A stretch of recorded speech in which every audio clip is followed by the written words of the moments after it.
Allahu Akbar. Tuhanmu pada saat dia sudah menjadi manusia, kata dia, aku tidak dapat berbuat apa-apa dari diriku sendiri. Lalu yang membuatnya menjadi Tuhan, oknum lain. Astagfirullahaladzim. Ngantuk saya seketika hilang ini kalau berhadapan dengan saudara-saudara Kan dulu Bang Kristen. Jumat nanya, waktu Tuhan Allahu menjadi Akbar. ciptaan, siapa yang menjadi Tuhan? Jawabannya apa? Ada Tuhan cadangan. Allahu Akbar. Nggak bisa, saudara Kristen itu nggak bisa mengelak. Sebenarnya itu nggak ada lagi Tuhan cadangan, itu nggak ada. Kenapa? Kolose 2:9 dan juga Filipi 2:6, nomor 7, nomor 8. Nomor 9-nya itu muncul Tuhannya Islam di situ. Lucunya itu di situ. Ketika Tuhan mereka yang adalah Theos mengosongkan diri, tidak mempertahankan kemudian konsep ketuhanannya, tetapi mengambil rupa hamba menjadi hak manusia, lalu taat di atas tiang salib. Ya, data 9-nya ada Tuhannya, umat Islam muncul di situ. Keren, keren, keren. Allahu Akbar, Masya Allah. Saudara Kristen ini kapanlah bisa sadar ya. Allahu Akbar. Ya, silakan saudara-saudara, lanjut. Ada dua ini teman kita absen dulu ya. Bang Geri, selamat malam Bang Geri. Malam. Bang Geri. Malam, Bang. Ini pakai Bang Geri bentar ya. Bang Geri orangnya baik nih. Ini siapa pakai nama Bang Juma 07 ini? Silakan. Ya, shalom, selamat malam. Ya. Ya, malam Bang. Terus satu lagi, Maxen, silakan. Shalom, selamat malam. Ini bukan Bang Juma cadangan ya, beda sama yang tadi Tuhan cadangan. Baik. Jadi teman sini ada 3 Kristen, topiknya itu. Topiknya adalah setujukah Anda statement dari awal? Ada tadi Kristen di sini mengatakan Tuhan Kristen itu turun menjadi ciptaan. Itu topiknya. Silakan ditanggapi satu persatu. Monggo. Siapa Ya, menanggapi? Ya, Silakan. Oke, saya tanggapi. Ya, silakan. Lebih tepatnya menjelma menjadi manusia, bukan ciptaan. Iya, menjelma. Iya. Artinya Ya, begini bukan Bang. ciptaan. Oke. Artinya gini saudaraku. Jadi kalau misalnya Tuhan Anda itu menjelma, ketika seekor kera menjelma menjadi seekor kambing, keranya nggak ada lagi kan? Yang ada kambing. Setuju nggak? Setuju? Oke, baik. Masya Allah. Saya tanggapi dikit. Kalau menurut Bang Suma menjelma, jadi dia kasih contoh kan kera. Iya. Ya, seekor kera kalau menjelma menjadi kambing berarti dia kambing kan? Nggak ada lagi keranya kan Bang? Ya, nggak ada lagi memang keranya. Tapi kan kalau untuk Tuhan kan dia kan sangat berkuasa. Ya hilang kuasa Bang, karena jadi makhluk. Hilang ya, kuasa. maha kuasa. Jadi dia bisa melakukan apapun yang dia mau karena Iya, Tuhan itu adalah setelah dia jadi manusia Bang. Dengar dulu satu-satu. Oke. Bang Suma satu-satu. Jangan Anda pas tadi lagi saya saya dialog ngomong, dengan Bang Suma, Anda yang masuk. Iya, lanjut. pas lagi saya ngomong Anda potong-potong. Nanti Ya tadi setelah saya lagi ngomong, diskusi baru dengan Bang Suma, ngomong. Anda masuk, nggak ada yang izinkan. Iya, Lanjut kan Bang, lanjut. Anda mengatakan Iya, jangan demikian, sensitif makanya saya Bang, mau jangan tanggapi. sensitif Bang, jangan sensitif. Saya nggak sensitif, saya Iya. hanya kan biar nggak ini kan adil lah kita. Iya, saya, silakan. Setelah saya selesai baru Anda gantian Oke, gitu oke. kan enak, biar didengarnya enak. Jadi Ya meskipun maksud saya kan meskipun Tuhan- sesat, yang penting didengar aja gitu Bang ya. Lanjut. Iya Bang, nggak usah tertawa dulu. Lanjut aja dulu Tuhan Iya, Anda. Jadi, Tuhan Anda Tuhan- apa tadi menjelma, ini kan. Lanjut, silakan. Ya, kan dia bilang menjelma. Terus Anda bilang kan kalau dia jadi kera, dia menjelma menjadi kambing, berarti keranya udah nggak ada, ya kan? Iya. Tapi kan kalau untuk Tuhan, Tuhan itu kan maha kuasa. Jadi dia bisa melakukan apapun yang dia kehendaki, ya kan? Karena Tuhan itu adalah roh, jadi roh itu tidak dibatasi oleh ruang dan waktu. Dimanapun dia berada, apapun yang dia mau lakukan, itu yang penting sesuai dengan kehendaknya dia, kemauannya dia, apapun dia bisa lakukan. Mungkin seperti itu. Ya, roh Anda pernah nggak berjalan ke gereja tanpa jasad? Roh itu tidak.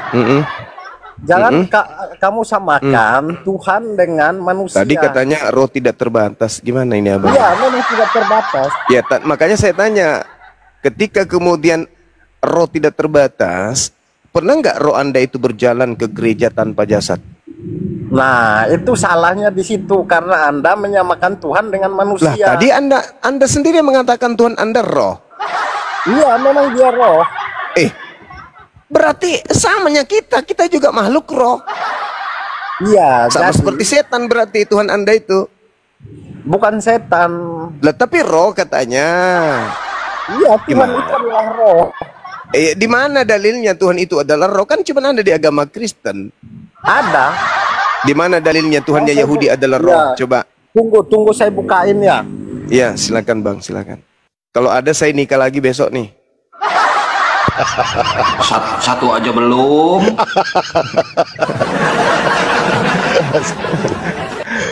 Tuhan, Amin bang. Orang pagan yang nyembah roh. Kami orang-orang agama samawi yang dari langit tidak ada yang nyembah roh, karena Tuhan kami bukan roh. Roh itu makhluk ciptaan.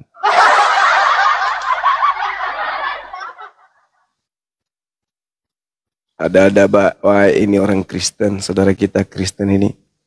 Karena percaya kepada Yesus yang palsu ya kayak gini, entah apa-apanya dibilangnya. Tuhan itu roh. Halo. Ya, Tolong bukakan Yohanes 4 ayat 24. itu Tuhannya Kristen, Pak. Yang saya tanya Tuhannya para nabi. Di mana di kitabnya orang Yahudi Elohim itu roh di mana?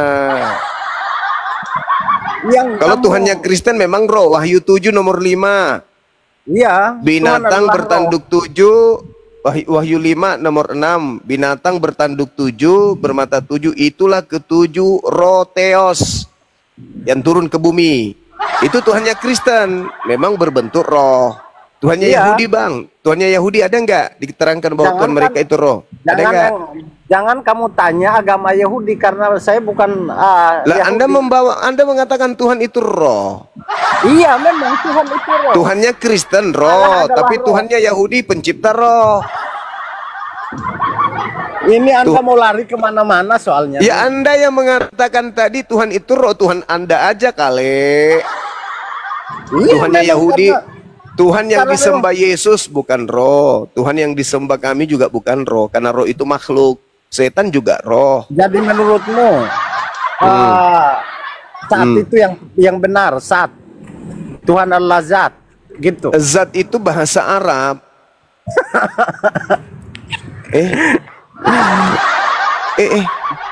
Tidak ada itu dalil. Apa salahnya kalau saya bilang Tuhan itu Allah itu roh? Ya, karena Tuhan pencipta langit dan bumi bukan roh. Tuhan pencipta langit dan bumi itu menciptakan roh. Roh itu setan, Pak. Astagfirullahaladzim, ya Allah ya Karim. Lah, Matius 4 Anda baca. Matius 4 nomor 4, nomor 1 Anda baca. Setan itu roh. Setan itu adalah roh tapi roh yang apa bedanya dengan sembahan Anda? Sembahan Anda roh, setan juga roh. Bedanya di mana? Ayo. Iya kan, yang Anda itu penyembah setan memang kan? Ada maaf nih, Anda sendiri yang ngaku. Jin yang suci, ada juga jin yang tidak baik. Ya, kalau kan? Jin itu, Pak, jin itu baik ataupun tidak baik itu makhluk, bukan Tuhan. Bedanya dengan Anda menuhankan roh. Saya tanya kamu, jin itu setan, roh apa? Iya, makhluk gaib itu roh. Iya. Nah, sekarang kan, Anda mengatakan Anda penyembah roh, berarti Anda penyembah jin. Terus kenapa kamu bisa tahu bahwa ini roh ini baik, ini roh ini jahat? Dari mana Anda tahu kalau itu adalah dari mana Anda yang lihat namanya roh itu, Pak? Kalau kita berbicara mengenai Tuhan, roh nggak kelihatan. Tuhan itu bukan roh. Bapak sadari dulu, Pak. Mau dia roh jahat, mau dia roh baik, mereka bukan Tuhan. Dari mana salahnya agama Anda? Karena Anda menuhankan roh. Wujud Tuhan Anda itu, abangku, wujud Tuhannya abang itu baca di Wahyu 5 nomor 6. Wujud Tuhan Anda itu berbentuk binatang bertanduk 7, bermata 7. Coba Anda bacakan dulu, bacakan deh. Tuhannya Kristen itu Wahyu 5 nomor 6 itu coba Anda baca. Bisa nggak? Saya lagi di luar di tempat kerja. Nah, inilah Kristen. Tidak ada di dalam benaknya ada Bible. Jadi yang ada dalam benak abang itu apa rupanya? Perpuluhan aja. Orang punya agama kok katanya anak-anak Tuhan, tapi Bible nggak ada di otak, nggak ada di hati, nggak ada di kepala. Jadi yang di kepala Anda itu apa? Inilah kenapa menangnya Islam di Kristen itu, karena Kristen itu jauh dari Bible-nya. Kami nggak bawa Quran, tapi ketika kami ditanya Quran, alhamdulillah kami tahu, insya Allah kami paham. Gitu loh saudaraku ya. Jadi sekali lagi, kalau Anda mengaku penyembah roh, berarti Anda penyembah makhluk. Gitu. Kalau Anda ya gimana? Ada gantian. Iya silakan. Dari tadi Anda banyak ngomong ini. Sama-sama kita ngomong. Iya, makanya sekarang gantian. Iya, silakan Anda ngomong. Anda bawa perpuluhan. Perpuluhan itu adalah wujud syukur kita. Itu ajaran Yahudi, Pak, bukan ajaran Kristen. Terus kamu nggak bersyukur? Ya, itu ajaran Yahudi. Ngapain kalian nyamar-nyamar Yahudi? Ya. Sudahlah sembahannya roh. Sekarang ikut-ikut nyamar-nyamar Yahudi. Jadi pantaslah di Wahyu 3 nomor 9. Kalau ada orang yang bukan Yahudi, ngaku-ngaku Yahudi, maka dia adalah jemaat setan. Nah, pertanyaan saya gini. Karena Anda menyembah roh dan ternyata Anda jemaat iblis juga. Samanya itu berarti. Kalau memang demikian, pertanyaan saya gini. Jika Anda menerima sesuatu, Anda buktikan apa yang Anda terima itu dengan cara apa? Kami berinfak, bersedekah. Kami bersedekah, kan? Kami berinfak. Terus kenapa ada sujud syukur? Ya kami bersyukur lah. Pasti kami bersyukur atas nikmat Allah yang diberikan kepada kami. Sama orang kasih persembahan buat mengucap syukur atas apa yang dia terima. Iya, masalahnya perpuluhan itu hukum untuk Bani Lewi. Bukan untuk Kristen. Perpuluhan itu tidak harus menentukan nominalnya harus berapa. Iya, yang penting bukan masalah nominal, Pak. Bukan masalah nominal. Hukum perpuluhan itu adalah persembahan untuk Bani Lewi, bukan untuk aliteng, bukan untuk pendeta pastor, Pak. Itu hukum untuk aturan main untuk Bani Lewi.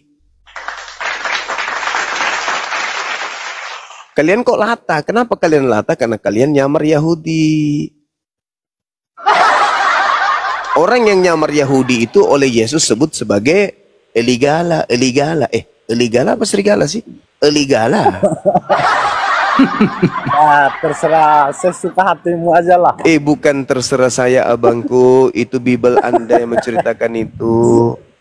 Anda ini nggak mau cari tahu kebenaran soalnya. Mama Kebenaran itu udah ada di depan mata Anda, udah baca berulang kali. Tapi karena tidak dituntun Roh Kudus. Roh Kudus apa lagi, Pak? Anda itu tidak mengerti.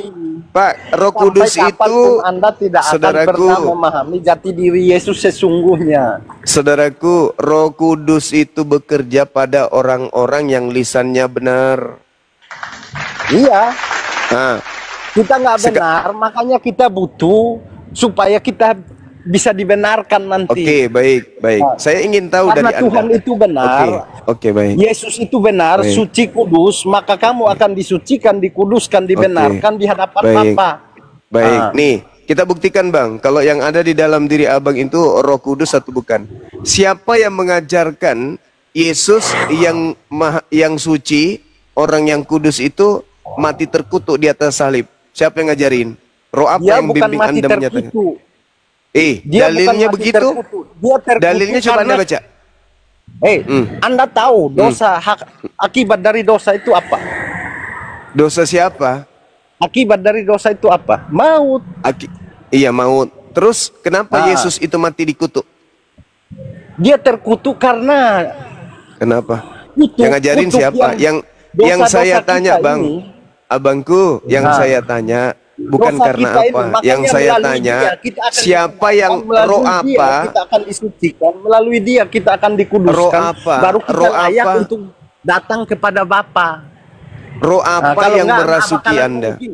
Makanya dia mengklaim dirinya bahwa hanya dia satu-satunya jalan keselamatan, jalan kebenaran. Tidak Jalan ada seorang keselamatan, pun yang terus datang kenapa kepada dia Bapa dikutuk, kalau Pak? tidak Pak, melalui dia. Abang, Makanya Anda harus sadar. Abang, siapa yang mengutuk Yesus di tiang salib, Bang? Roh apa yang mengajarkan Anda Yesus itu mati dikutuk? Bang, roh apa? Makanya saya saranin Kok makanya? secepatnya sadar. Abang, ini pertanyaan mendasar loh. Roh apa yang merasuki Abang sampai Abang mengatakan Yesus itu mati dengan jalan kutuk?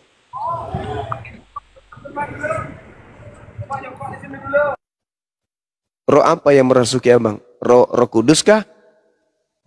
Atau roh jahat? Kalau Roh Kudus, di mana kemudian Roh Kudus mengajarkan bahwa pencipta langit dan bumi menebus dosa dengan menggunakan darah manusia?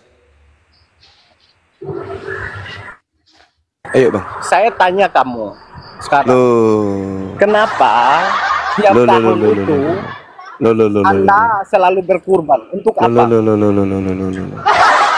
Untuk apa? Untuk mendekatkan diri kepada Allah. Untuk mendekatkan diri. Al-Quran mengatakan Kamu itu. tahu nggak? Kamu tahu nggak? Anda percayakan hukum apa namanya? Kitab Taurat kan? Taurat itu diutus, diwahyukan untuk Bani Israel, bukan untuk kami umat Islam. Anda percaya Taurat kan? Saya percaya Injil itu dan wahyu Taurat Allah Anda yang percaya datang kan? kepada Bani Israel, Bang. Bukan untuk Kristen. Dulu di zaman dulu para nabi Ya, itu mereka ya, berkurban. Ya. Kurban itu bermacam-macam. Untuk Ya. menghapus dosa juga ada. ya memang. Nah, terus siapa Ya. yang ngajarin? Roh apa Jadi, yang mengajarin kurban- Anda? Bang, kurban roh yang apa yang sempurna, mengajarin Anda? Terakhir kurban yang sempurna adalah Yesus Kristus. Supaya Siapa Anda yang tahu. ngajarin itu? Siapa yang ngajarin? Yesus Kristus yang ajarin, Tuhan. Di mana Yesus mengajarkan itu? Saya ada dalilnya. Ngomong apa? Jangan. Ngomong aja terus. Ini Katanya Anda dibimbing Anda sama buka Roh dan baca baik-baik. Kudus. Saya cari ini ya, Anda buka dan baca. Iya, Ya. iya, silakan. Silakan. Nah, Silakan, Abang.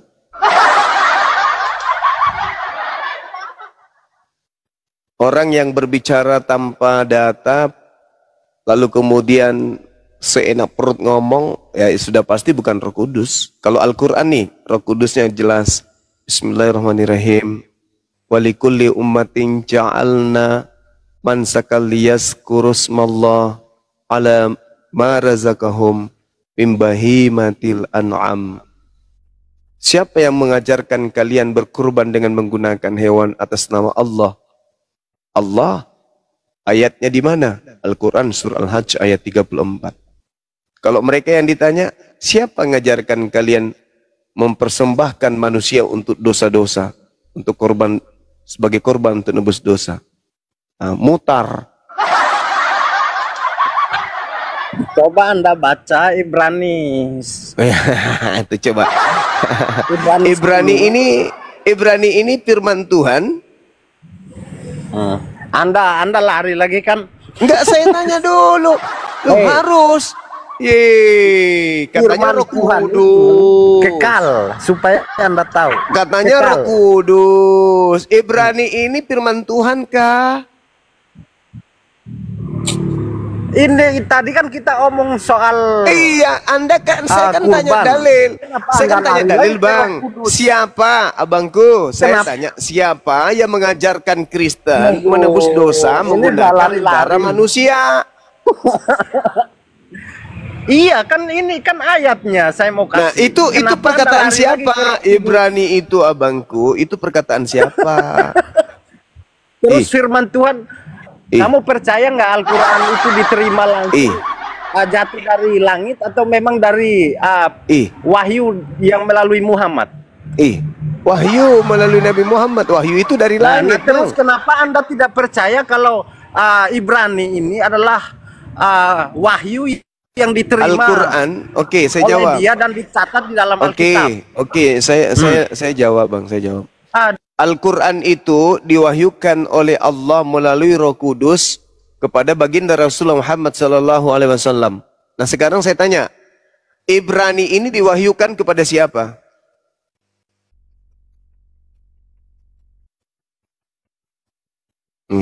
Kan bingung kan? Bingung. Buku Ibrani ini diwahyukan kepada siapa dan dari mana? Bingung kan? 2000 tahun penulis Ibrani tidak ada yang tahu sampai hari ini. Itu catatan siapa? Siapa penulisnya? Nggak ada yang tahu. Sedunia aliteng tidak ada yang tahu buku Ibrani ini tulisan siapa. Itu makanya aku bilang yang ada dalam diri dalam diri Anda itu roh kudus atau roh kardus. Anda kalau kayak gini nomor 1 lari kemana-mana. Ya saya tanya abangku, saya tanya loh, Ibrani itu diwahyukan kepada siapa dan dari mana? Yang namanya firman Tuhan pasti diwahyukan. Bagaimana Anda bisa mengetahui itu firman Tuhan sedangkan penulisnya aja Anda nggak tahu? Gimana sih? Bentar, saya ini awam ya, jadi untuk sejarah itu saya tidak terlalu mengerti. Berarti yang membimbing Anda bicara dari tadi itu apa? Kalau Nabi nggak mungkin, Rasul nggak mungkin, malaikat nggak mungkin, satu-satunya ya iblis. Iblis dari mana? Sedangkan apa yang di dalam Alkitab? Sekarang Anda berbicara mengenai kebenaran, tapi Anda tidak tahu dalil. Anda ngaku awam. Orang tadi kan yang membimbing Anda itu sopo? Saya tadi kan sudah mau suruh dibukain Ibrani. Iya, masalahnya saya lebih tahu Ibrani, Bang. Buku Ibrani itu tidak diketahui siapa penulisnya. Kalau tidak ditahu siapa penulisnya, tentu sudah tidak kita tahu dari mana sumbernya. Kalau kita tidak tahu dari mana sumbernya, berarti kita tidak tahu siapa yang menarasikan isi dari buku yang ada di dalam agama Kristen bernama buku Ibrani itu. Sekarang pertanyaannya umum aja ya. Saya tanya Anda. Jadi gimana kesimpulannya nih? Roh apa yang mengajarkan Anda kemudian Yesus mati terkutuk untuk dosa Anda? Itu roh apa yang ngajarin Anda? Dia terkutuk menanggung. Sedangkan buku yang Anda jadikan landasan tidak diketahui siapa penulisnya. Itu bukan ada di Ibrani kalau yang terkutuk itu. Ya tadi Anda mengatakan di Ibrani, kan saya minta dari mana? Apa yang membimbing Anda, roh apa yang membimbing Anda mengakui, mengimani, mempercayai Yesus mati terkutuk untuk dosa kalian? Yang tadi saya bilang di Ibrani itu adalah tentang kurban. Iya, sekarang kalau Anda mengatakan kurban di Ibrani adalah manusia, yang mengatakan di Ibrani itu siapa? Kurban yang mengatakan itu siapa, Bang? Yang mengatakan Yesus itu kurban sempurna itu siapa? Kan Anda tahu, Anda percaya Taurat. Loh, kalau Taurat itu, Bang, Imamat 1 nomor 2, katakanlah kepada Yahudi, Bani Israel, apabila mereka hendak mempersembahkan kurban penebus dosa, hendaklah mereka mempersembahkan binatang ternak, domba, kambing, sapi, lembu, bukan manusia. Sekarang saya tanya Anda, apakah binatang itu bernyawa? Iya. Memiliki roh? Iya. Mana ada binatang punya roh? Lalu jadi yang membuat dia hidup apa? Baterai. Itu dia punya nyawa tapi tidak ada roh dia. Mama. Jadi kalau mati ya mati, udah. Kalau manusia punya roh, jadi kalau mati secara jasad bisa hilang, tapi rohnya itu bisa gentayangan. Itulah yang gentayangan yang datang kepada Paulus. Akulah Yesus yang kau aniaya. Mending Paulus Dia walaupun niatnya itu untuk membunuh orang-orang percaya waktu itu, tapi dia masih bisa bertobat daripada Anda. Bertobat, Paulus itu bertobat dari mana? Orang dalam perjalanannya ke Damsyik kan dia di jamaah Tuhan, akhirnya dia bertobat, dia buta. Setelah Jadi, itu dia ngajarin. bertobat. Setelah itu awalnya kan dia melakukan pembunuhan, oke? Betul. Setelah itu apa yang dilakukan? Membunuh akal manusia. Loh, Paulus bilang gini supaya Anda tahu. ya. Kalaupun dia mati, itu adalah keuntungan bagi Kristus. Supaya Anda tahu. Itu yang Kalaupun ngajarin dia siapa? mati. Itu Ya, yang ngajarin Paulus. Paulus siapa? Yang ngajarin Ya, Paulus siapa? Paulus. Masa Yang ngajarin- dia mau mati, mengorbankan dirinya mati? Yang mengajarkan Dibunuh Paulus orang itu hanya siapa, karena Bang? Dia mau bersaksi tentang Tuhan. Yang mengajarkan Paulus Tuhan begitu siapa? atau setan? Yang mengajarkan Kan nggak Paulus. mungkin. Yang ngajarin Paulus gitu siapa? Sekarang saya tanya Anda. Ya, Gak nyambung. sekarang saya tanya Anda. Sekali lagi saya katakan pada saudara Maxen, Ya. Paulus itu awalnya membunuh manusia jasadnya. Betul. Setelah Betul. kedua kelakuannya membunuh akal manusia. Itu Anda salah. Saya bacakan dalilnya ya Pak ya. 2 Korintus 10 nomor 5 kata Paulus begini. Bentar Kami ya. kami membinasakan pemikiran manusia. Dan Mana ada kayak gitu? 2 Korintus 10 nomor 5 Bang. Entar saya baca ya. Ya Saya buka ampun. di HP. Menertawakan Bibelnya sendiri. Saya keluar bentar dari TikTok. Kami Korintus. membinasakan pemikiran manusia 2 Korintus merubuhkan ketinggian pengetahuan Tuhan. selama saya baca Alkitab nggak pernah saya dapat ayat kayak gitu. Paulus ini pengetahuan Tuhan aja dilumpuhkan.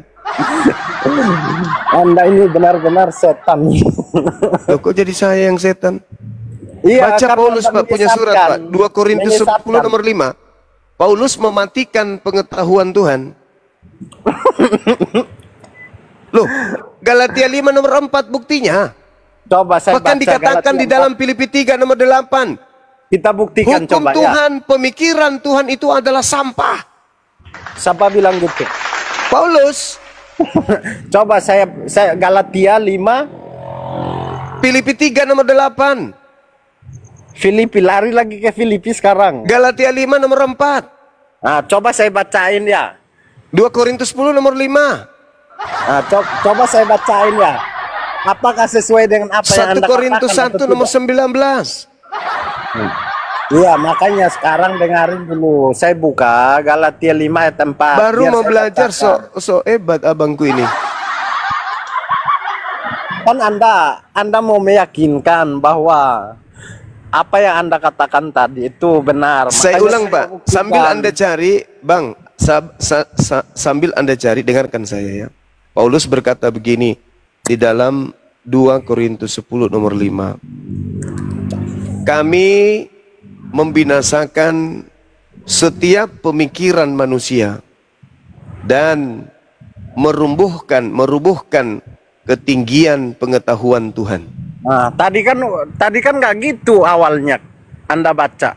Ya udah buka aja kitab Anda, buka. Iya, awalnya Anda baca kan nggak kayak gitu. Iya karena saya bacanya itu, Melumpuhkan. yang kubacakan tadi itu Galatia 5 nomor 4. Bahasanya sama tapi di akhir beda lagi. 2 Korintus 10 nomor 5. Ini artinya Anda itu ngarang bebas. Kami membinasakan setiap pemikiran manusia Gimana dan Bang Ray? merubuhkan Anda ketinggian pengetahuan Tuhan. Pengetahuan Saya Tuhan sama aja dirubuhkan semua. sama Paulus, Pak. Itu dalil, Pak. Itu dalil. Ayo Bang Ray. Jadi Paulus itu memang melawan Ladenin dia Tuhan. dulu. Tuhan aja dilawan Paulus itu. Dalil itu pengakuannya, Pak. 2 apa Korintus itu? 10 nomor 5. Astagfirullahalazim, ya Allah ya Karim. Pengetahuan Tuhan itu dirubuhkan sama Paulus. Kenapa gitu? Makanya di dalam Galatia 5 itu nomor 8, nomor 4 dia katakan, kamu keluar dari kasih karunia kalau kamu mengharapkan kebenaran dari hukum Torah. Yesus Kristus tidak berguna bagi kalian kalau kalian mengharapkan kebenaran dari firman Tuhan. Jadi firman Tuhan itu bagi Paulus itu dirubuhkan sama dia. Saya kasih tahu Anda ya. Apa Hukum itu, Taurat itu memang ada tapi tidak ada kasih karunia. Nah itu coba lihat. Makanya Tuhan Yesus Coba lihat kan? bilang, Coba lihat. Coba lihat teman-teman. Coba teman-teman. Coba lihat teman-teman. Yesus Anda tahu berkata nggak? loh. Dengar. Lihat ya. Kalau Anda itu betul-betul akalnya sudah dimatikan sama Paulus. Yesus berkata di dalam Matius 5 nomor 19. Barang siapa yang tidak meniadakan hukum Taurat meskipun yang paling terkecil dan mengajarkan kepada orang lain untuk jangan menghilangkan hukum Taurat itu, maka dia akan menempati tempat tertinggi di dalam kerajaan surga. jadi Itu kata Anda Yesus. tahu Tunggu, nggak? jangan jadi-jadian. Yesus Nah, juga terus. Yesus juga mengatakan di dalam Matius 19 nomor 16, ketika ada seorang pemimpin datang bertanya kepadanya, seorang kaya nih, guru, apa yang harus aku lakukan supaya aku bisa memperoleh hidup yang kekal? Apa kata Yesus? Lakukan semua perintah Tuhan. Sedangkan perintah Tuhan itu termaktub di dalam hukum Torah. Kalau mau hidup kekal, lakukan hukum Torah, kata Yesus. Ayo. betul. Nah, terus kenapa Anda tadi ikuti Paulus mengatakan bahwa hukum Torah itu gagal? Makanya dengarin dulu saya jelasin ya, supaya Anda tuh ngerti. Ya, Hebatnya. dengarin saya jelasin sekarang. Di dalam hukum Taurat ada orang bersalah itu harus dirajam sampai mati. Iya, itu ajaran yang betul supaya tidak melakukan lagi. Nah, kamu mengadili orang, tapi kamu itu juga sebenarnya salah. Makanya hukum kasih itu harus ada. Apa kasih itu, Pak? Kalau Karena kalau kita orang tidak berzina bisa diapain? menghakimi orang. Pak, kalau berzina, kalau merampok diapain kalau hukum kasih? Ayo. Kalau Sorry, ada ini kemudian saya orang berzina, kalau hukum kasih diapain? Pak, kalau ada orang berzina, kalau ajaran kasih diapain pesina itu, Pak? Karena kita nggak boleh menghakimi orang. Iya, saya Yang tanya Allah makanya itu kalau ada menghakimi orang dia, berzina itu hanya diapain? Tuhan. Diapain kalau ada orang berzina, Pak? Jangan Diapain? muter-muter. Mati minya.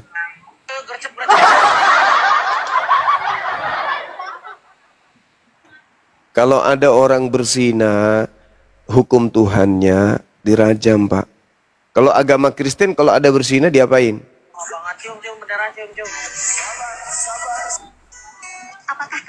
Saudara Maksen, kalau orang Kristen berzina diapain, Pak?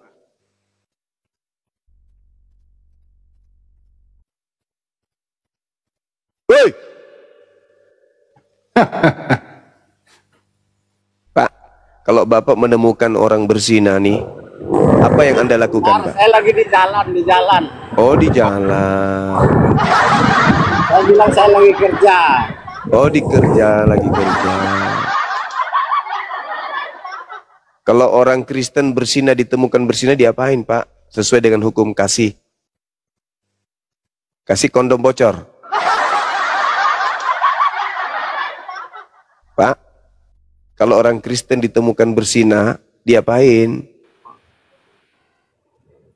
Kasih kondom. Iya kan, kalau hukum Tuhan, orang berzina dirajam, sama seperti di Islam. Nah sekarang kalau Kristen berzina, diapain berdasarkan ajaran kasih?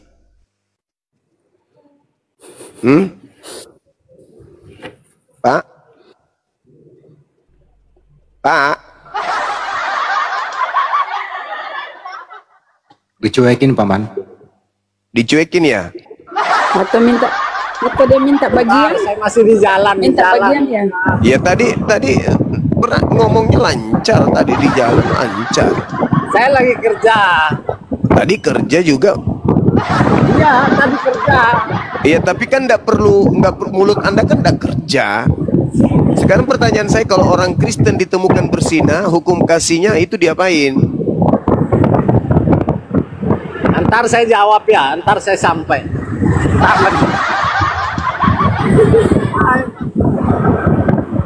Anjay, ada yang ketik di bawah, yang nemuin juga minta jatah. Anjay, ya iya sih, kasih ajaran kasih. Ada yang lihat dapat jatah, gitu ya? Karena ajaran kasih kan, Salome. Kan tidak dihukum toh, kasihilah musuhmu. Kalau Islam itu kan musuh Islam itu para pesina. Kalau di Kristen dikasihi katanya kan ya. Nah sekarang kalau dapat orang berzina dalam hukum kasih diapain? Ah, lem alteco. Mau diapain? Kasih anusnya bom. Iya. Alamak, kok jadi ke situ? Oh.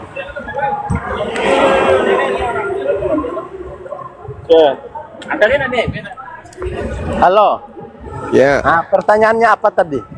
Pertanyaannya, kalau di Kristen ada yang ditemukan berzina, berdasarkan hukum kasih diapain? Jadi gini, kalau memang ada yang berzina, kedapatan berzina, kamu itu harus menyadarkan dia dengan cara memberitahu dia bahwa oh perbuatan seperti, bukan kamu harus menghakimi dia. Iya, enggak, jangan Anda menghakimi saya. Saya tanya, kalau dalam ajaran Kristen, ajaran kasih, abangku, kalau dalam ajaran kasih, kalau ada yang berzina diapain? Kamu diam di sini ya. Ya, meetingnya enggak jadi lama-lama. Diapain, Pak? Kalau ada orang Kristen ditemukan berzina di bawah pohon, diapain? Misalnya mereka ditemukan oleh masyarakat berzina di bawah pohon. Nah, iya, terus. Nah, itu diapain oleh Kristen? Ya itu dikasih tahu bahwa perbuatan yang dia lakukan itu salah. Ya, jadi sebelum Anda beritahu, dia sudah tahu. Nah, dia udah tahu, tapi kan dia masih melakukan itu karena. Iya, maka menurut hukum kasih diapain? Iya, sadarkan dia. Maksudnya disadarkan gimana? Mereka sadar kok melakukan itu, mereka nggak mabuk. Sadarkan dia dengan cara memberitahu kebenaran. Apa kebenarannya? Perbuatan yang dia lakukan itu salah. Oh, salah. Habis itu diapain? Ya biarkan saja, yang penting kan Anda sudah menyampaikan. Pantasan Kan yang negara berhak untuk tertinggi penyakit AIDS itu negara mayoritas Kristen, ternyata cuma digituin aja. Hah? Dielus-elus rupanya. Kau ngapain, Dek? Lagi berzina, Om. Nasihati aku, Om. Nasihat, jangan lagi kau lakukan itu ya, Nak. Gitu. Maksudnya kayak gitu aja. Jadi ajaran gini, kasih itu gitu. Keluar ayat yang bilang Anda melihat selumbar di mata saudara, selumbar di mata saudaramu tapi balok di matamu, itu Anda tidak lihat, itu maksudnya. Jadi maksudnya kalau ada yang berzina begitu jangan ditegur. Ditegur boleh. Lah tadi katanya dalilnya apa? Kamu melihat kemudian gajah di apa kuman di seberang lautan, gajah di pelupuk mata kau tidak lihat. Jadi maksudnya itu karena Anda menghakimi dia itu salah. Saya bertanya loh. Anda. Saya bertanya, kalau di Islam itu, Pak, kalau di Islam itu dirajam supaya tidak melakukan lagi, dan pelajaran bagi yang lain supaya tidak melakukan. Bahaya, ternyata kalau kita berzina itu hukumnya rajam. Orang lain takut melakukan zina. Nah, kalau di agama Anda ada yang melakukan zina, berdasarkan ajaran kasih diapain? Memang hanya Anda berhak apa untuk dirajam, sedangkan ya itu hukum Tuhan, makanya Tuhan itu bilang hukum gini. Tuhan. Berarti kalau di Kristen, abang, berarti kalau di Kristen, kalau ada orang berzina dibiarkan aja gitu. Makanya Tuhan Yesus bilang, makanya sekarang saya kasih tahu, Tuhan Yesus bilang gini, kan kedapatan orang berbuat zina dan itu harus dirajam. Dia bilang ke orang-orang saat itu di situ, dia bilang, Siapakah yang di antara kalian yang tidak berdosa bisa dia ambil udah selesai berarti dia pertama kali. Dan siapa yang melakukan itu? Tidak ada orang yang melakukan itu karena mereka merasa bahwa mereka juga berdosa. Berarti kesimpulannya ajaran kasih adalah ketika ada orang kedapatan berzina, biarkan saja. Itu kan hanya Tuhan yang berhak. Iya, udah selesai. Saudara-saudara, udah diam bang, diam. Jadi saudara-saudaraku, itu kan saudara-saudaraku, kita sudah mendengarkan bahwa di Kristen itu kalau ada yang ditemukan berzina, berdasarkan ajaran kasih itu biarkan saja, karena tidak bisa dihakimi. Kenapa? Pak Hakim juga ada dosa, jaksa juga ada dosa, Pak Imam juga ada dosa, pendeta juga ada dosa, pastor juga ada dosa. Jadi tidak ada yang bisa menghakimi. Biarkan aja dia berzina. Itu dalam Kristen, maksudnya gitu. Bukan jadi, biarkan, lalu kemudian mau diapain? Mau diapain? Tapi Anda tegur. Tadi Yesus membiarkan. Sekarang orang yang berzina tadi, Yesus biarkan nggak? Iya, dia biarkan. Terus dia bilang, sudah, jangan berbuat dosa lagi. Iya, begitu aja kan? Gampangnya itu. Dikasih tahu. Iya, dikasih tahu aja. Ditanya aja kan. Kalau ada yang berzina di Kristen, ditanya aja. Jangan kau lakukan lagi, pulanglah, bertobatlah. Gitu aja kan? Enak kali gitu Bang Juma ya. Enak kali ya. Iya, sama seperti kambing. Kalau kambing naiki kambing yang lain, ditanyalah kambingnya, jangan kau ulang lagi ya, mbek. Iya. Besok dia lakukan lagi enggak? Ya iya dong. Karena tidak ada efek jerah, maka besok melakukan lagi. Maka pantaslah kalau negara tertinggi penyakit AIDS itu adalah negara yang didiami oleh mayoritas aliteng. Terus yang apalagi itulah ajaran Paulus yang di sebelahnya. Itulah ajaran Paulus, ajaran yang menghapuskan semua hukum Tuhan karena mereka mau hidup ala binatang. Memang Bang Rey coba menaik dulu. Menyerah dia. Udah bersihnya hari ini Bang? Belum? saya kasih tahu ya, saya lagi kerja. Jadi sambil saya sina. agak sibuk. Ya terserah Anda mau berpikir apa, itu urusan Anda, hak Anda. Itu dalil yang kita urai tadi itu kan. Terserah Anda kan bertanya, Paulus itu, Anda kan menyatakan Paulus itu mengajarkan kemudian kebenaran. Paulus itu mengajarkan sesuatu yang baik. Saya katakan tidak. Paulus setelah dia bertobat dari membunuh, bukannya dia jadi lebih baik, dia makin parah. Kenapa? Karena akal manusia dihilangkan. Ajaran yang salah itu. Bahkan dengarkan. Bahkan pengetahuan Tuhan pun dirubuhkan. 2 Korintus 10. 2 Korintus 10. Itu setan. Berarti Paulus setan. Terima kasih ya Bang ya. Bukan. Siapa bilang Paulus setan? Anda yang bilang gitu, bukan saya. Paulus, Pak, saya bacakan dalilnya Pak ya. 2 Korintus 10 nomor 5. Sebenarnya setan itu. Abangku dengar dulu Bang. Bukan. Kami membinasakan setiap siasat pemikiran manusia, setiap pemikiran manusia, dan merubuhkan semua kubu ketinggian pengetahuan Tuhan. Pengetahuan Tuhan aja dirubuhkan sama Paulus Bang. Itu dalilnya. Makanya perintah kemudian untuk rajam dihapus. Karena dia merubuhkan semua perintah Tuhan. Babi haram jadi halalkan sama dia. Sunat wajib dihalalkan untuk tidak bersunat sama dia. Satu Tuhan itu wajib dihapuskan oleh dia. Semua harus ikuti dia. Kenapa? Karena firman Tuhan itu bagi Paulus sudah dia rubuhkan. Firman Tuhan dirubuhkan oleh Paulus. Gak ada lagi firman Tuhan. Makanya dia mengatakan di dalam Galatia Filipi 3 nomor 8, hukum Tuhan itu adalah sampah. Ini udah ajaran yang nggak benar ini. Oh, memang betul bang, ajaran Anda memang nggak betul.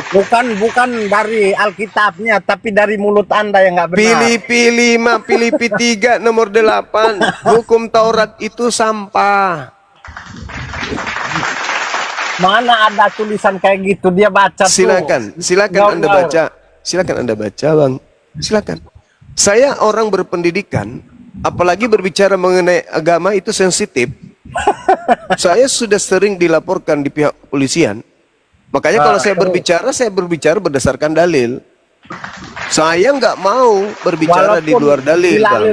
Dalilnya, bacaannya lain, tapi hei, Paulus sendiri mengatakan hukum Tuhan yang tadinya ditaatinya setelah pengenalannya dengan Kristus, yang tadinya dia anggap sebagai hal yang benar, sekarang aku anggap sampah, kata Paulus. Makanya saya bilang itu salah itu. Nah, itulah yang dikatakan oleh Al-Quran bang. Summum bukmun umyum fahum la yarji'un.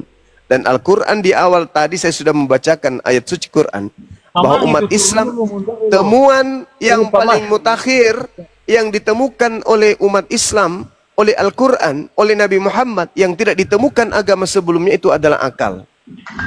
Anda berdiskusi dengan saya dari tadi, Anda nggak pernah menggunakan akal. Kenapa? Karena akal sudah dimatikan oleh Paulus. Saya izin turun ya, saya lagi kerja, ini sibuk. Nanti kita lanjutkan lain kali. Iya, silakan abangku, silakan. Belajar lagi bang, jangan sombong terhadap kebenaran. Maxen mau berzina kayaknya. Ya ini Bang Rey. Kemungkinan. Oke, bahas tadi Bang Juma, Filipi 38 tadi maksudnya gimana Bang Juma? Di situ Paulus mengatakan setelah dia kedatangan makhluk ngaku Kristus, hukum Tuhan yang tadinya ditaatinya itu sudah dianggapnya sampah. Coba baca pelan-pelan. Kau yang baca, jangan saya. Iya, coba baca pelan-pelan. Baca. Anda yang baca, jangan saya, karena kalau saya yang baca, kamu menyimpulkan visi firman Tuhan seenakmu aja. Itu bukan firman Tuhan. Mengambil Sejak kapan Paulus aja. Coba baca pelan-pelan. Sejak kapan Paulus itu Tuhan? Udah jadi Tuhan rupanya Paulus. Siapa yang bilang dia Tuhan? Nah, tadi Anda katakan ucapan Paulus itu firman Tuhan. Siapa yang bilang dia Tuhan? Tadi Anda mengatakan ucapan Paulus itu firman Tuhan. Berarti Paulus itu Tuhan. Kamu jangan ngarang Dinda, ngarang bebas. Astagfirullahaladzim, ya Allah ya Karim. Manusia tak berakal ini tadi mengatakan Anda katanya menyalahkan firman Dinda. Jangan kamu karang. Suci nenekmu, gigimu kuning. Suci dari mana? Bukan nenekmu kiper. Kalau kitabmu itu suci, kenapa dirubah-rubah sama lembaga Bible? Coba baca Filipi 3:88 tadi. Penjelasannya gimana? Coba. Karena kitalah orang-orang bersunat yang beribadah. Mana itu isinya Dinda? Filipi 3:8. Ini longor nih, si longor nih. Banyak blender, tenang blender. Kita tahu, longor kali kau. Coba baca dulu Filipi 3:8. Kamu tadi ngasih ayat 3. Malahan segala sesuatu kuanggap rugi. Karena pengenalan akan Kristus Yesus Tuhanku, Tuhannya Paulus. Lebih mulia dari semuanya. Oleh karena dialah aku melepaskan semuanya itu dan menganggapnya sampah. Betul. Coba apa yang dilepaskan? Apa yang dilepaskan? Oleh karena dia. Apa yang dilepaskan oleh Paulus? Perbuatan-perbuatan jahat dia, Dinda. Dulu dia orang jahat, orang ini. Sekarang dia berubah menjadi baik karena dia nggak mau jujur nih diskusinya. Pembohong, penyesat. Yang dianggap Paulus itu tadinya dianggap baik, yaitu hukum Taurat, disunat pada hari ke-8. Itu yang dimaksud oleh Paulus. Yang ditaatinya, bahkan dia mengatakan, aku tidak bercacat di dalam menjalankan hukum Taurat. Yang dimaksud itu hukum Taurat. Jadi hukum Taurat itu tadinya dianggap benar. Percaya kepada hal-hal yang lahiriah. Disunat pada hari ke-8 dari suku Benyamin. Terhadap hukum Taurat, aku orang Farisi. Tentang kegiatan aku menganiaya jemaat, tentang kebenaran dalam mentaati hukum Taurat, aku tidak bercacat. Tapi setelah aku kenal dengan Kristus Yesus Tuhannya Paulus, kata Paulus, semua itu telah kuanggap sampah. Firman Tuhan dianggapnya sampah. Kenapa? Kembali lagi yang tadi, 2 Korintus 10 nomor 5, dia mengatakan, merubuhkan, aku merubuhkan, kami merubuhkan semua kubu ketinggian pengetahuan Tuhan. Pengetahuan Tuhan dirubuhkan sama Paulus. Hebat kali orang ini. Pengetahuan Tuhan yang membuat Bani Israel, para nabi, kemudian terpontang-panting menegakkan hukum Tuhan, malah dirubuhkan sama Paulus demi untuk menggiring manusia kepada Kristus. Pertanyaan saya nih, kalau Kristus yang datang kepada Paulus itu adalah Tuhan, lalu kenapa dia merubuhkan pengetahuan Tuhan? Demi untuk manusia tergiring dan terjerat dan tertawan kepada pengajarannya kepada Kristus. Coba dibaca lengkap data itu. Baca lengkap data itu, saudara-saudara Kristen. Baca lengkap data dari 2 Korintus 10 nomor 5. Kami mematahkan atau membinasakan, dalam bahasa Yunani kataireo, setiap siasat atau logismos, pemikiran, setiap pemikiran, logismos manusia.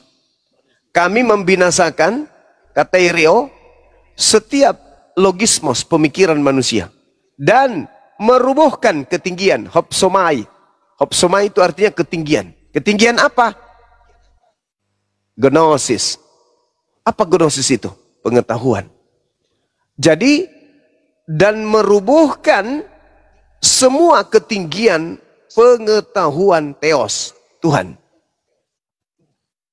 Kami kemudian menawan pemikiran dan menaklukkan kepada Kristus. Jadi, Paulusnya mengatakan pemikiran manusia itu ditawannya, pengetahuan Tuhan itu dirubuhkannya demi untuk menaklukkan manusia kepada Kristus. Jadi manusia dan pengetahuan Tuhan itu dilumpuhkan oleh dia demi untuk menawan manusia menuju kepada Kristus yang datang kepadanya. Seram kali memang, seram. 2 Korintus 10 itu serem kali pokoknya. Pengetahuan Tuhan, kecerdasan manusia dikebiri demi menggiring manusia, menaklukkan manusia untuk tunduk kepada Kristus yang datang kepadanya. Seram kan? Kalau yang datang kepadanya adalah Kristus yang adalah Tuhan itu sendiri, terus kenapa pengetahuan Tuhan itu dianggap sampah? Kenapa pengetahuan Tuhan itu dilumpuhkan, dimatikan? Ayo. Pengetahuan Tuhan kemudian aku rubuhkan, kami rubuhkan. Dan merubuhkan ketinggian pengetahuan Tuhan. Ini bahaya ini. Masya Allah. Bang Indra, syukran Bang. Ini bahayanya ya teman-teman. Aduh, naik lagi nih penjual cendol. Bang Indra naik, Bang Indra naik, Bang Indra.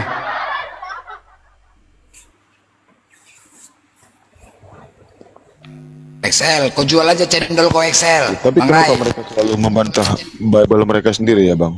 Blender, tenang. Kenapa itu Bang? Blender. Mereka selalu membantah isi Bible mereka di mana-mana ribut Blender ini. Tenang, ini rumah orang ini Blender, bukan rumah. Jadi gini, pertanyaan adik saya ini baik sekali Bang Erik. Kenapa kemudian mereka membantai isi Bible?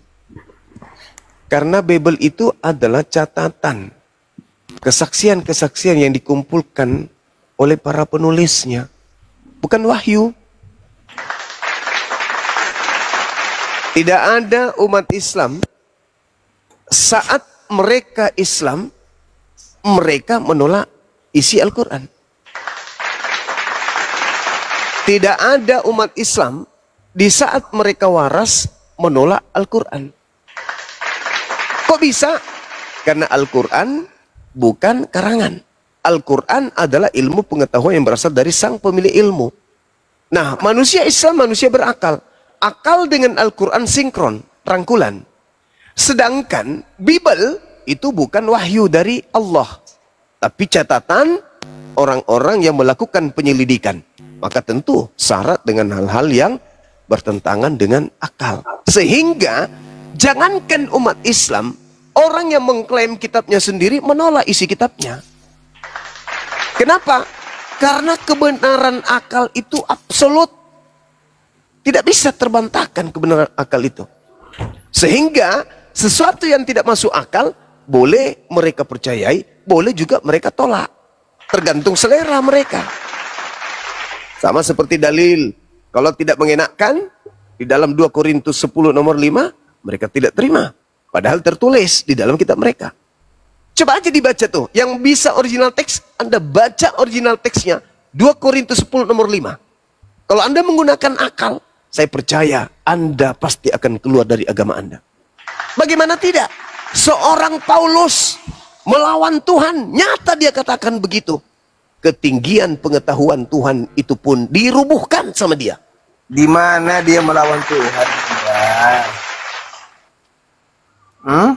Hukum Taurat itu firman Tuhan atau bukan? Ya. Paulus mengatakan, kalau kau mengharapkan ada kebenaran dalam hukum Taurat. Yesus datang ke dunia, hukum Taurat itu ditiadakan. Kenapa Kata siapa? begitu? Kata siapa? Karena, dengar dulu. Kata siapa? Dengar dulu. Saya bertanya, saya nggak butuh narasimu. Apabila dia udah turunkan. Taurat, orang cacat lagi kan, orang gila. Dengar dulu. Anda turun, Anda ke gereja. Saya minta dalil. Bukan baru kali ini kita bertemu, udah sering. Saya minta dalil. Di mana hukum Torah itu dibatalkan? Dan siapa yang membatalkan? Bukankah Tuhan sendiri melakukan perjanjian kekal? Dan asal Anda tahu nih, saudara-saudara Kristen.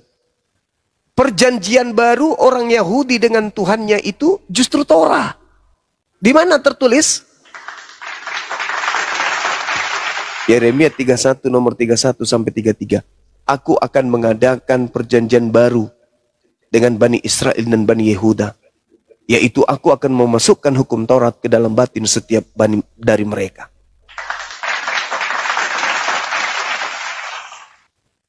Kalian itu cuma tahu nyanyi. Betul kawan, betul.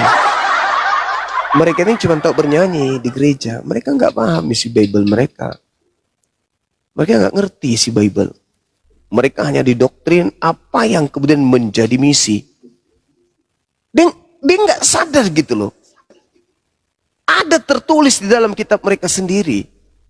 Bahwa kami mematahkan atau membinasakan setiap pemikiran manusia. Jadi setiap mereka diajarkan untuk berpikir, dipatahkan.